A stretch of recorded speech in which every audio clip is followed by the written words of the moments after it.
Olá, amigos. Espero que vocês estejam bem.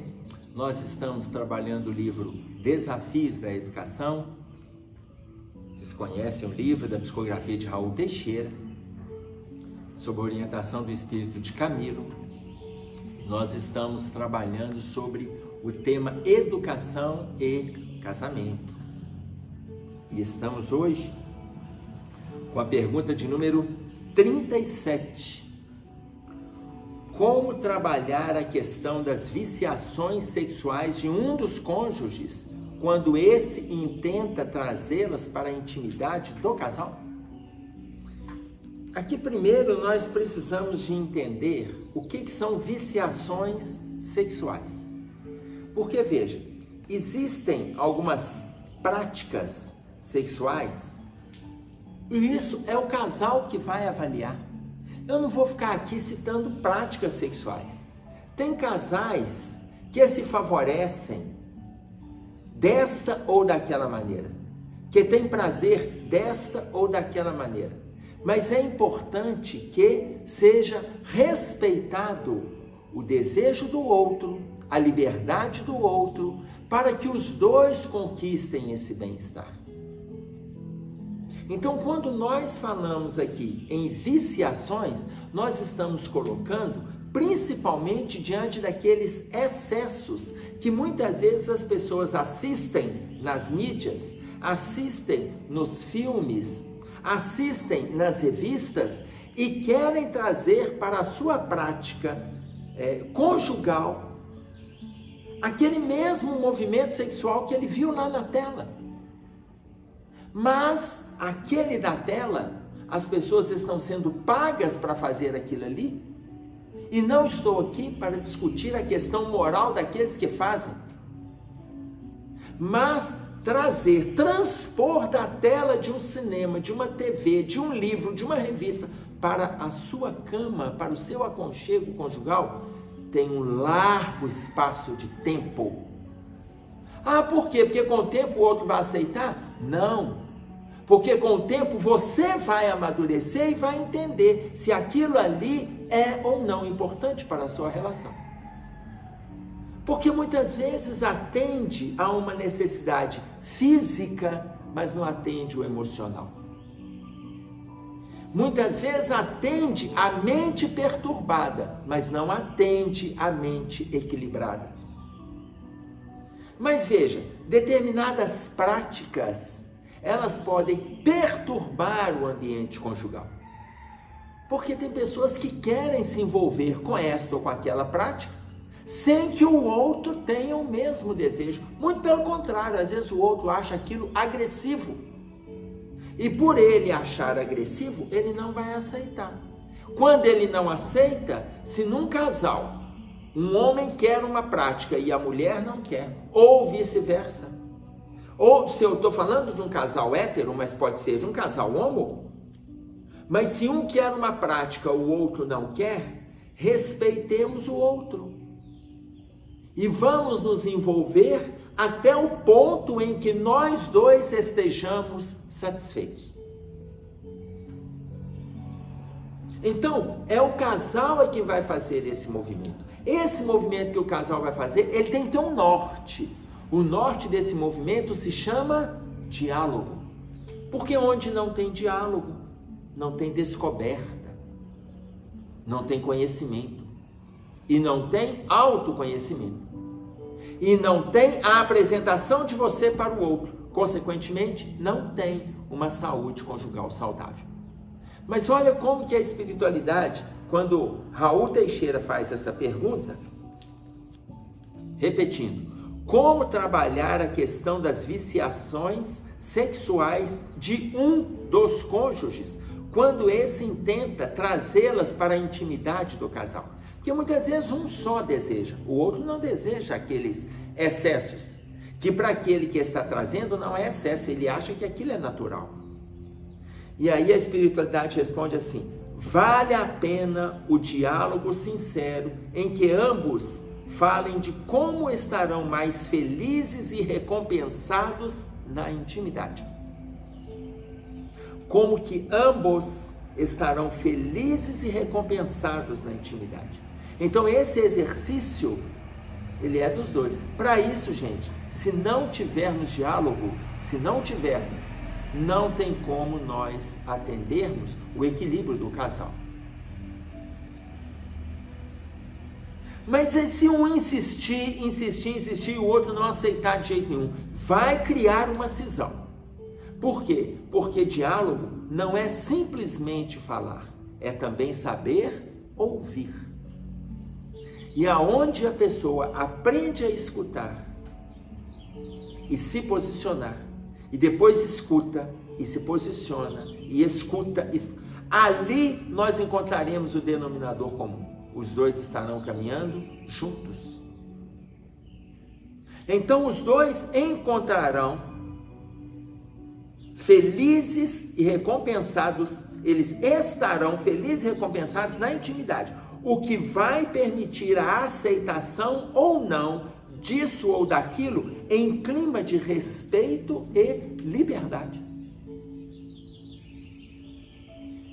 Ou seja, diálogo. Para que encontremos esse valor, diálogo. E aí ele coloca para nós assim: aquele dentre ambos que se encontrar mais estável, mais harmônico, mais lúcido, ajuda o outro. Ajuda o outro. Ajudar, gente, não é fugir do convívio. Não é fugir da intimidade.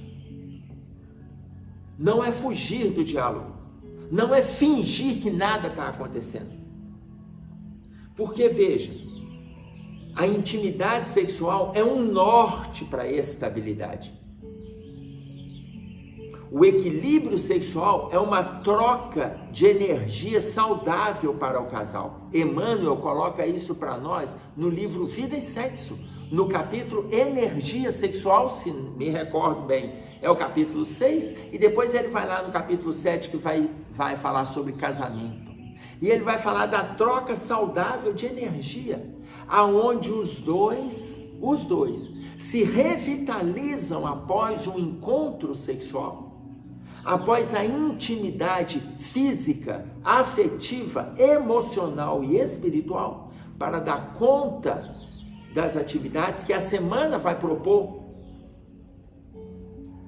E na hora que as forças estão se esvaindo, um novo movimento sexual dos dois, aonde tem uma construção afetiva, revitaliza novamente aquelas energias.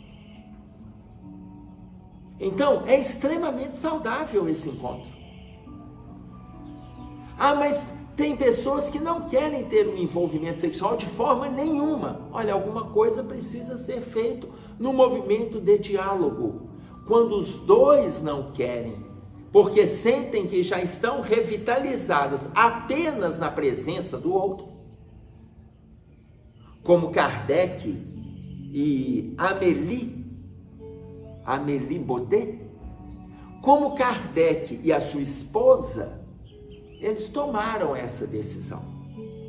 Mas a felicidade deles estava no encontro que eles tinham emocional, intelectual, espiritual. Mas olha, eu estou falando de Kardec e Amélie. Na nossa convivência social, conjugal, nós precisamos fazer com que esse equilíbrio aconteça. Por isso é que a espiritualidade coloca, onde um estiver mais equilibrado, que ajude o outro.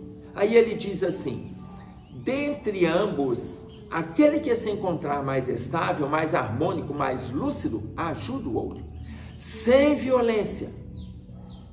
Atenção para isso. Sem agressões verbais, sem zombarias, pois na terra toda a experiência nos ensina a crescer para Deus quando esta é bem aproveitada.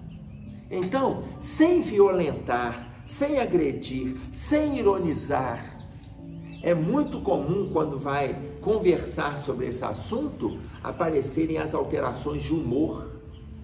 É muito comum as pessoas agredirem, ironizarem e fazer chacotas daquilo que é sublime, daquilo que Deus nos ofereceu, com o objetivo da gente trocar energia para ser revitalizado nas nossas atividades diárias. Ah, mas todo mundo precisa de ter um envolvimento sexual? Não. Tem pessoas que conseguem canalizar para outros setores. Se a gente pegar referências, ícones dentro da doutrina e fora da doutrina, que não se envolveram sexualmente, se nós pegarmos cristãos que não se envolveram sexualmente, Paulo de Tarso, ele se conservou para Abigail. Quem tiver a chance de ver no livro Paulo e Estevão, ele se conteve. Só que Abigail desencarna após a morte do irmão Gesiel, após a morte do irmão, que recebeu um novo nome por Pedro, que é Estevão. Após a morte do irmão Estevão, ela começa a se definhar. E aí ela vai se enclausurando na dor. Por quê? Porque aquele que praticamente determinou a morte do irmão dela, a morte do irmão de Estevão, de Gesiel, foi Paulo, o homem que ela amava, que se chamava Saulo de Tarso. Mas ele se conserva sem aventuras sexuais, sem envolvimentos sexuais. E quando ela larga o corpo físico e retorna ao plano dos espíritos, e se encontra com seu irmão, e se encontra com Cristo, eles passam a ser orientadores emocionais e espirituais de Saulo de Tarso, que depois da dor, ele se converte em Paulo. Depois de ver o Cristo, e o Cristo lhe perguntar por que Saulo lhe perseguia, vocês vão encontrar isso também em Atos dos Apóstolos, ele se converte em Paulo. E ali ele se manteve sem intimidades sexuais, mas ele tinha uma troca de energia com os cristãos, com as igrejas, com Cristo. Se nós pegarmos Divaldo Franco, Raul Teixeira, que são referências dentro do movimento espírita, eles fazem as suas trocas de energias nos trabalhos sociais, nas psicografias, nas palestras. Se nós pegarmos Irmã Dulce, Madre Teresa, fizeram as suas trocas de energias nos trabalhos sociais, no encontro com a miséria, levando saúde espiritual para aqueles que estavam fisicamente doentes, trocaram energias ali. Então, a energia, ela não é sexual. O capítulo que Emmanuel vai trabalhar para nós falando sobre energia sexual, nós vamos ver ali que ele está falando de energia vital. É energia vinda do fluido cósmico universal que pode ser aplicado na sexualidade, pode ser aplicado lá na caridade, pode ser aplicado no autoconhecimento, pode ser aplicado na sociedade, pode ser aplicado no aprimoramento material de empresas que favorecem milhares de pessoas que são funcionários dessas, mas teve uma energia canalizada, uma determinada mente que fez daquilo ali um patrimônio e está ajudando milhares de pessoas. Energia. Mas se vai ser canalizada para o sexo, que seja através do diálogo. Que os dois saibam conversar, que os dois saibam se entender. Por quê? Porque no diálogo, no conforto de uma conversa amigável, de uma escuta saudável, não teremos agressões verbais, zombarias, violências, e os dois crescerão, pois toda a experiência nos ensina a crescer para Deus quando ela é bem aproveitada. Então, favoreçamos-nos com o diálogo e favoreçamos as pessoas a dialogarem nas suas relações. É isso aí. Um abraço a todos e até breve.